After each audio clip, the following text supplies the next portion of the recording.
welcome to Cityscope. And my name is Jack Celli, and I'm sitting here with Rick Marchand, the great pitcher from Little League days, who everyone was afraid break of. a pane of glass today. Oh, but you were a legend. You still are a legend, but on the mound, Rick's pitching tonight. Oh, boy. Wear that helmet. The good old days. The good old days. The good old days. And today, we're here to talk about the Leominster High School football program and, Absolutely. in particular, the program itself. Right, right. So what's cooking? Well, Fill us in. I'm here today on behalf of the Leominster High School Football Club. Okay. It's a nonprofit organization that was founded approximately 7 years ago in the capacity that it is today. Prior to that, there were groups called Parents for Football that go back to Proposition 2.5 days, early 1980s. But the club, primarily its main function is to raise money and try to supplement the budget as far as the things that the kids need to give them a really quality experience playing football at Leominster High School. So what we do is we have a program booklet, and what happens is we have a booklet for each one of our home games, and inside the booklet we have rosters of our team along with the opposing team as well. We have some historical documentation in here, photographs of the band, the cheerleaders. There'll be a lot of action photographs in there, and advertisements. And the advertisements we get from soliciting the local community and out a little bit further from Leominster in some cases. And so what happens is we sell advertisements, they go into the program book, and we raise a lot of money off it, and all the money goes right back to the program to support the kids. So we print the program through the help of Precision Printing and Leominster High School CTEI. And then what happens is from the proceeds, we're able to put on pasta dinners for the players the night before, the Thursday night. We sponsor the Thanksgiving game. We supply supplies during the game. In some cases, we have a scrimmage coming up, and we'll make sandwiches up, water and chips and everything for the opposing team so that when they take their ride home, they can have it. We will be selling clothing to also try to promote spirit in the community around the football itself. As you can see, the banner that's up over here, we have 10 banners going up, 2 in each ward, to just try to promote Friday Night Lights at Doyle Field. We have 5 home games in a row. The fundraising also takes care of some scholarships for seniors going on to college. So that's a big part of it. And we also support some of the little incidentals that come up where the school department doesn't have the ability to work as quickly on. And an example of that would be, some helmets we need to buy new helmets. We need to buy a handful of helmets or game shirts. Last year we had a couple of players that needed some extra large pants. And so, when I say extra large, beyond the norm. Extra Exactly, large, which we like to see on that line of scrimmage. And so what happened was for the school department to have to go through the process, it's a very arduous process to just be able to put the purchase order through, whereas the Booster Club, we turn around, we purchase them, and they're here within a couple of days. So all the money goes right back to the kids. We're very proud. We champion the student athletes throughout the entire year. We have a great website. The website, according to Infinite Design, Kim indicated to us they have 1.2 million hits so far this year. It's amazing. And you can go to leominsterfootball.com, or you can go to leominster.com and go right to our site. And you can see all the information about the program, not just the varsity level, but the JV and the freshman program as well. There's an honor wall in there where people can make donations and recognize alumni from the past. So there's a lot of things that we do as an organization.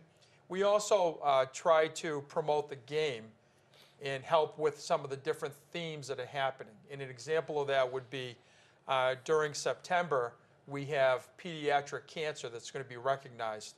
And we're going to have a special dedication game for cancer in general. But unfortunately, with this week, we actually lost a member of the football program from the class of 2015.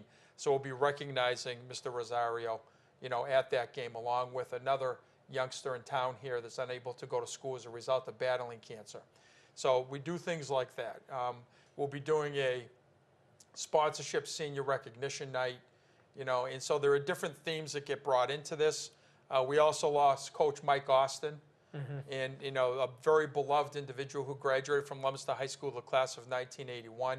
So there'll be a night where there's a dedication game in his memory as well. Yeah. So what we do behind the scenes is, with a bunch of volunteers, we work very diligently to try to promote the program and also support everything around it, not just the kids from today, but also the players of the past as well. It's football. But this is more than just like, it's got nothing to do with the actual school budget. It's got to do with a group of people, a group of dedicated individuals that recognize the contribution that athletics, particularly football, has made to the community, to the individual, to the student, to the athlete. And this club recognizes that and supports that. Am I on the right track? You're right here? on, Jack. Right on. We do that, and that we're very. That's a deep-rooted value in this community. Yeah. It's about community. It's about family. It's about the spirit of community. It's almost People like coming together, but Right. the venue's football. if you look at the big colleges, okay, Right. huge stadiums, 50, 60,000 people on weekends coming to the field to, the band is involved, cheerleaders, parents, friends, entire communities are involved. And football just happens to be the event around which they Right. come together. Right. And it's been that way in Leominster, in Fitchburg, in this part of Massachusetts for years and years and years. Decades. For decades. But tell me a little bit about some of the individuals in this group, their dedication and what they've done. This is all about what they do. It's Okay. about their dedication to the community. We have people that are on the board, for example, they're all volunteers, and there are people that are consultants that help us, that have been involved with this from day one. So it's people that just want to give. Yeah. There's nothing in return from it. And the board of directors for this year, we have Renee Meza from the Meza family, who's our treasurer. We have Judy Calladay, whose son Zach was the most valuable player on the line last year as a 9th grader. She's our treasurer. We have Nikki Caldwell, Susan Gallagher, Todd Gallagher, Eric Machachu, Kim Marchand, my daughter, Dave Palazzi, who's a consultant on there, Jamie Perla, class of '83 lineman.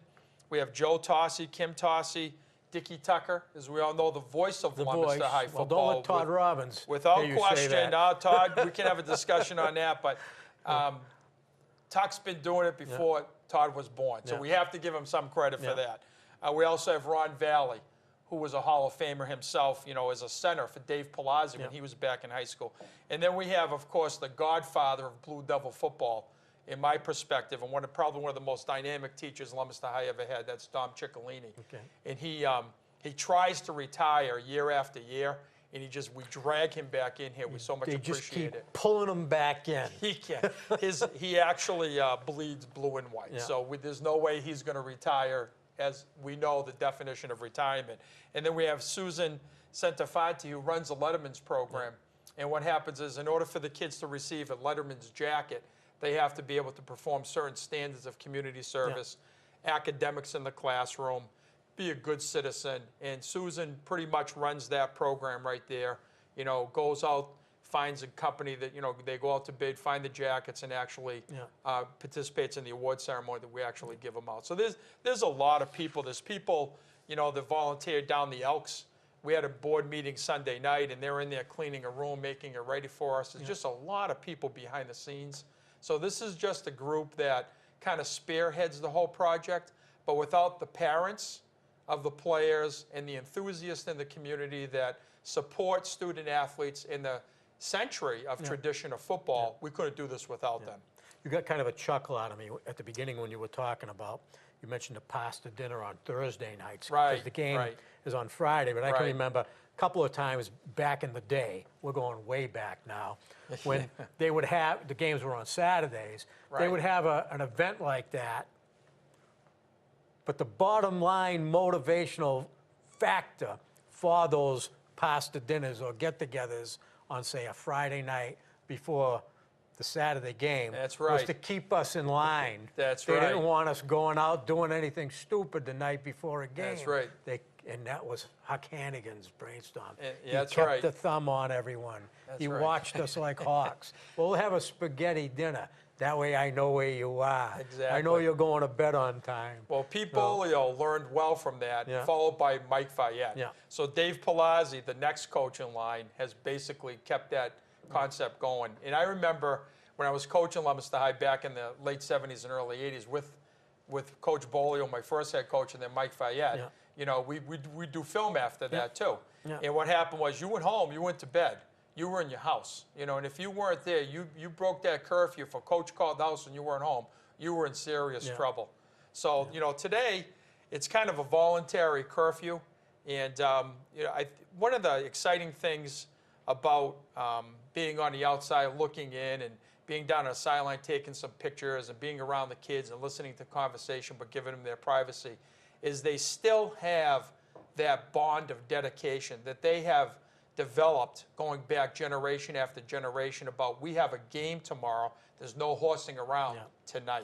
Well, and when those kids, by the way, Jack, when they come up to that table of mothers and fathers that are serving that pasta, all you hear is thank you, thank you, thank you, thank you, thank you. They clean up afterwards. They're very polite.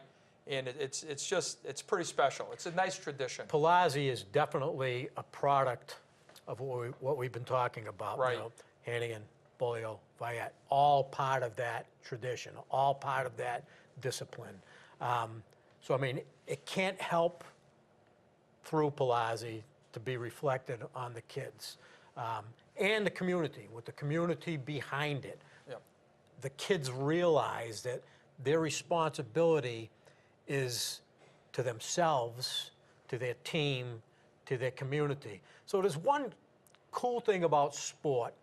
There's one cool thing about, you know, football in particular, where it is a team sport, where you're relying on the guy next to you to, like, lift you up when you're so tired you can't go on. And he says, come on, we got to make this play. We got to make this block. Let's go. There's, like, unless you've been on the field, I mean, even as a Chababa myself, okay, working behind the scenes to get the first team ready, you can't really appreciate what goes on behind the scenes to build that teamwork, which eventually works its way into, like, a person when he has a job, Right.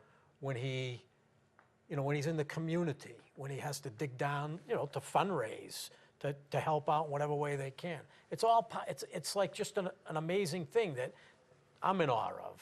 I bump into LTV all the time on a sideline because I'm trying to capture photos. You guys are trying to capture the game.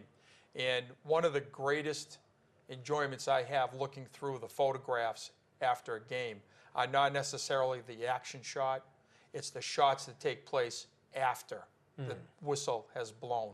It's a celebration from the defensive line in the end zone after taking a stand and being able to hold the team to a field goal. Yeah. It's the kid having a hard time getting off the ground and a middle linebacker kneeling down, grabbing him by the shoulders, helping to pull him back up after he got crushed by a kid twice his size. It's the kids in the crowd. It's the fans. It's the expression of the students supporting the kids. It's amazing when I show some of the football players around my grandson's age, the juniors, some of the expressions from the kids in the crowd, all of a sudden that bond takes place. And they realize that those kids in the crowd, they represent them and they care about them. And what happens is it works both ways when they go into class on Monday. It's easy to pick out the one event where there's, like, a non-sportsman-like act. You know, it seems like people are always like, oh, yeah, but he was such a jerk, he did this.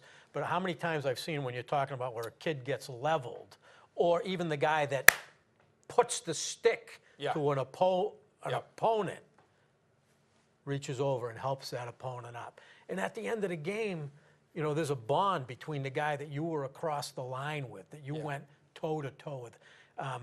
It's a team effort. Right. Kind of like boxing, where, you know, you look at Rocky and Apollo Creed, where, you know, the 15 rounds that they went head-to-head, they were trying to kill each other, but at the end, they came together and, you know, became best friends. Absolutely. I mean, it's only a movie, but that happens. No, it happens in life. You know, we go to college together. All of a sudden, that kid on Turkey Day that's across from you that you want to tear his head off, it may be your roommate. Or maybe a friend of yours or an acquaintance or playing on the same college team as you. I get a clip. Working with you. I get a clip. I'm going to have them cue it up. They can let us know when they're ready. I think it's the one Crank, I think I might have named it. And it's just, like in 1983 when we interviewed Coach Tom Crank for Fitchburg High School. He was an assistant coach.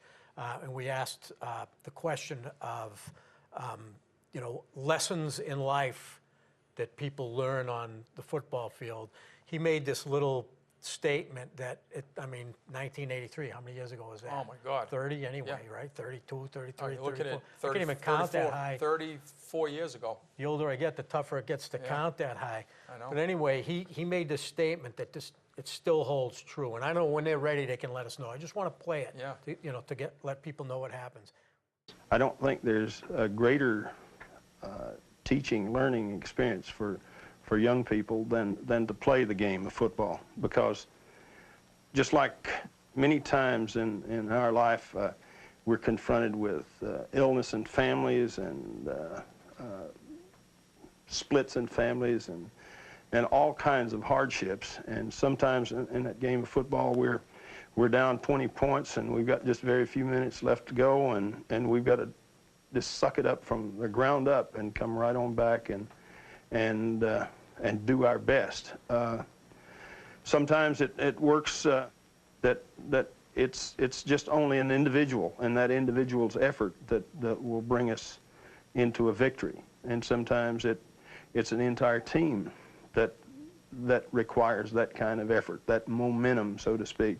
In the same way in families, it requires sometimes an individual in the family of staying up long hours over a sick bed, or going miles and miles out of his way to get to a funeral, or that kind of thing that ties the family back together.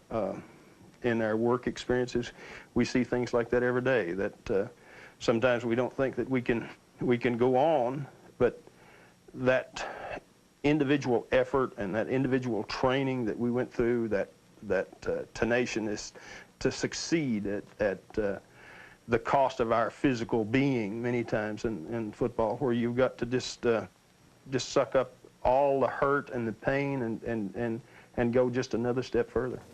I remember that clip. Yeah. It's one of my favorite times of the year is around Thanksgiving when you guys play all of that. Yeah. And I think that people just watch it over and over, even the kids today, just to get that sense of feeling of not necessarily the rivalry, but the values behind it. I think that's the biggest lesson from that whole film. Yeah. Is to see some of these people that took part in this. Like you said, it's a century-long tradition. I mean, we talked to people that played in the teens that still held these memories and these values that they learned through this game, and the game as how it attached to the school and the community and the rest of their lives. I mean, it's a great lesson.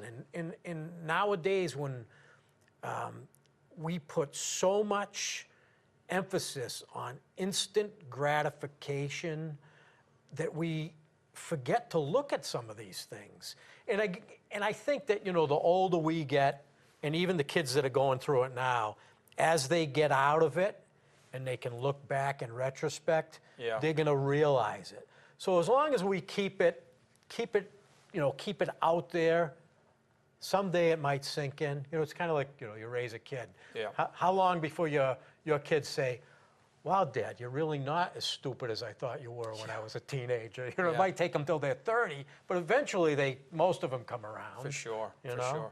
Sometimes it has nothing to do with football. Yeah. It's that experience. Yeah. If I can share with you. This is a photograph of the program last year. This page will be duplicated again this year. And this happens to be the Hall of Fame class of 1982. Mm-hmm. And, the names on that, the people on the team are amazing.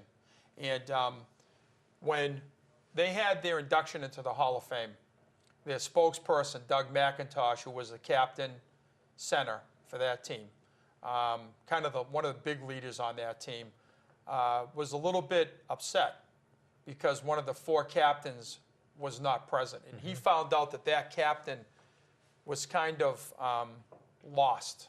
He was living in another part of the country. He had some serious issues regarding post-traumatic stress disorder after doing the tours that he did in the military. And Doug took it upon himself, when the family couldn't find him, to find him. It was amazing. And he found his brother captain, and visited him, and now speaks to him on a daily basis. You know, and what happened was I had a chance to go with him to visit him, and without tipping, they had who it was and everything for privacy purposes. And there's no question he's qualified as a gentleman who worked hard. He was in the military and ended up with some serious mental illness as a result of his whole experiences in life. And, you know, Doug, along with his brothers on that team, took it upon themselves to stay in touch with him. They brought him home last year for the Thanksgiving game and the Hall of Fame dinner. And it's beyond the gridiron. And this is what happens. And it doesn't necessarily have to be football. It could be any sport that you're involved with. And then that's the great thing about student athletes and athletic programs and what they do in the big picture, not in the short picture, but in the years ahead. Football, it's kind of interesting because we have players now, don't forget, that come from Fitchburg. So, you know, when Doug is speaking to them last year at the Thanksgiving banquet, he's sensitive not to throw the Red Raiders under the bus, because there's probably a few Blue Devils sitting there whose father might have been a Red Raider at one time. So it's kind of an interesting thing. I always think back to Larry Bizzotto. Yeah, Larry. Larry and Anthony, you know. Oh my God. Larry he bled red and gray. He and was then their his son poster played, child. yeah, and now Yeah. and then his son played for Leominster, and he converted, and I think he went back though. He did. Later on, I think he did. But yeah, it happens sometimes, you know. But what happens is that's just the proof that we're all in this together. It's not just about a school. We want Fitchburg High to be as successful as they can be. You know, and in the old days, there was one particular year, it was Pete Bolio, I think one of his last years coaching, where Fitchburg had a real problem, and they ended up going, I think they didn't win a game, or they won one game the whole season. You remember that year? Around 81? And what happened, because of the point system, Leominster didn't go on to the Super Bowl. And the two teams that went on to the Super Bowl, Leominster had beat one, tied the other. But we didn't get enough points because of the point system back then. So, you know, we want Fitchburg to do well during the season. We just want to beat them on Turkey Day, that's all. But, you know, getting back to what we do as an organization is we do a lot of fundraising, and we need your help. And what happens is, if I can just very quickly, we do have a sponsor sheet we can send you. And if you'd like to be in the program, if you'd like a full page, or you would like a business card size, they start from $100 and they go up to $350. You can also advertise on our website. We have some great sponsors this year. Okay. We're all raising a lot of money. All right. And, you know, we've been banging on doors. We've already solicited approximately 240 patrons from the past and current sponsors that we have, and then the new members of the community. And so, you know, successfully, we have 90 right now secured, and we're still looking for more. The problem we have is the timeline. Last year, the Blue Devils didn't have their first home game till the first week of October. This year, as you can see by the schedule, September 8th is the first home game. So when we think about it, you know, the timeline to be able to, the kids start practicing, they make the teams, they get their uniforms, but at the same time, while all this is happening, getting ready in a matter of weeks, that first game, we have to go to print on the 14th. Okay. So in other words, you have to have the programs ready for September 8th. First game. Last year you had until October That's to right. get ready. So there's a deadline here. Right. And what's needed most? More contributors? Well, we want to build the program. Okay. We want as many people to get involved as we possibly can. Okay. How can I get involved? Well, first of all, you know, you can contact me directly. Okay. And you can get me through my cell phone, which is 978-660-2313. So maybe we can throw that up at whatever point. 978-660-2313. You can contact the mayor's office, and he'll get in touch with me through his staff. Okay. You know, so that's 534-7500. And what will happen is we'll immediately, you know, come out, meet with you. We can send files to you electronically. We can do it all over the phone if you like, or even through electronic email, like I said. And basically, you know, we have anywhere from a full-page advertisement all the way down to a business card size. We have some great sponsors this year, and if I could just go over them with you very quickly. 435 Restaurant is one of our sponsors. About Face, add a sign Alpha Row, Applebee's, Athens, Atlantic 10, Nvidia Bank, Big Steve's Car Wash is a major sponsor, Bliss Massage and Wellness Center, Bread and Butter Diner, Butler Painting, Central Mass Tree, Christopher's Pub, City Council Sue Shalafo Zephyr, CK Sportswear, CMOS, Caldwell Banker, Colonial West Chevrolet, Columbia Tavern, Comfort Health Dental, Congressman McGovern, Creative Concrete, Curly Marchand Funeral Home, Dandini Liquors, David Letters, Dojo, Dombrowski and Avini and Brunel, Donatelli family, Doug McIntosh, getting the class of '83, a premier sponsor. He also has a scholarship given out every year to a student going on to college. The Doyle Field Foundation, Dragonfly Driving, ECE Central Chair Gym, Eclipse Plastics. It goes on to the Elks Club, which is really, I mean, without them, we can't do a lot of things that we do. They're just so awesome. Fidelity Bank just came up with a $1,000 donation. Fleur de Jour, which is the new flower shop downtown. Flow Transportation, Gagny Enterprises, Jelinas and Ward, Jarvis Ford, Great Clips, Hartman Relocation, Health Alliance, Hometown Bank, Hot Shots, El Camino. We have a sponsorship from Mike Austin, John Grossi from the class of '43, Infinite Design, Janie Lanza-Vowles, the attorney, Jim's Lock and Key, Jimenitz and Son Construction Inc., Joe Cayette, Lashra Construction, Leominster Employees Credit Union, the Hall of Fame, Leominster Ice and Oil, Leominster Local Firefighters 1841, Leominster Service Center, Leominster Taxi, the Theater Arts Program. The Theater Arts Program, by the way, is doing free face painting every home game. So if your kids want to come down, they can all paint it up, we can do that as well. Mark Bonanza, Maid Mazzarella, Mezcal Right Time, Michael Cronin, MK Dance, Nona Ojala on the school committee, North End Diner, North Star Construction, Northeast Promotion, Paisanos, Paul's Rental, R&T, Red Carpet Dumpster, Rob DiMaggio, Rockwell Roofing, Safe Roads Driving Academy, Sandy Tank, Schofield's Power, Schuster Plumbing and Heating. They get the back page every year, major sponsor. Chic Salon and Spa, State Representative Natalie Higgins, Surfside Fence, Surfside Pool, the Energy Monster, the Gas Bar, Sports Grill, Troy Hebert, United Solutions, Uno Chicago Grill, Utz Potato Chips, Valier Law, Veterans Center, Workers Credit Union, WPKZ, and Wyman. So these people have already not only secured, but have also made the donation as well to get the program going. So there's plenty of room to be added to that list. We just have a tight timeline. Looking at the 14th is pretty much a cutoff because we have to go to print. We'll take donations anytime during the year. We're going to wrap this up because we're coming on to the half hour, but main connection to get in touch with you would be the cell phone number. Rick Marchand, 978-660-2313. And the webpage? At LeominsterFootball.com. Okay. And if you want to help out, you should help out. I'm going to help out. Absolutely. Won't be much, but it'll be help. Yep. Hey, everything helps. And if you can't make the monetary donation, Hannaford through Kevin Cormier, former city councilor, about a half hour before the show today, donated 1,200 16-ounce water bottles for the kids. Perfect. So we'll take anything. We'll do whatever we can. If you have a raffle item, we'll be raffling off items. There will be a tent with all kinds of sports clothing from Blue Devils. It'll be set up at every home game. People can come purchase things. All the proceeds go right back to the kids. Okay. So we appreciate LTV. Really appreciate you doing the show today. We'll do our best to help out. We're going to do another show next week with the GA Festival. Rick, Awesome. we got to wrap it up. Okay, thanks, Jack. Thank you. Thank you. Bye-bye.